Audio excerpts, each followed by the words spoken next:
Gjykata e posaçme kundër korrupsionit dhe krimit të organizuar caktoi masat e sigurisë për 14 persona të arrestuar në kuadër të operacionit Ura, i cili u finalizua në bashkëpunim me autoritetet italiane për çmontimin e rrjetit të trafikut të drogës. Pas 5 orë seancë, GKK caktoi arrest me burg për 11 të arrestuar, ndërsa për 3 të tjerë u aplikua masa më e bunë siguria, jo e detyrimit të paraqitjes. Gjyqtarja Rudina Palloi vendosi të lirojë avokatin Armand Tragaj dhe 2 anëtar të tjerë të grupit, përgatësisht Erviz Zetin dhe Bexhet Memën. Gjatë hetimeve të zhvilluara në periudhën 2020-2025, janë dokumentuar 40 episode të trafikimit të lëndëve narkotike, përfshirë dhe sekuestrim sasive të konsiderueshme heroinë dhe kokainë në Shqipëri, Itali dhe vende të tjera të Europës. Nga operacioni i përbashkët Ura, i cili u zhvillua mes Shqipërisë dhe Italisë, çoi në goditje një grupi të fuqishëm kriminal në bazat Durrës.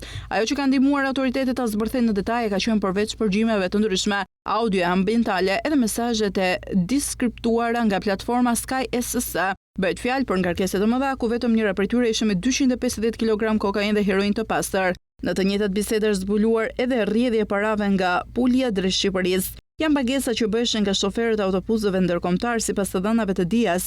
Janë kapur suma prej 4.5 milion eurosh. Autoritetet kanë zbuluar nëpërmjet bisedave të përgjuara dërgesat e para për të paguar drogën, të cilat janë zhvilluar në Bari për 500.000 euro.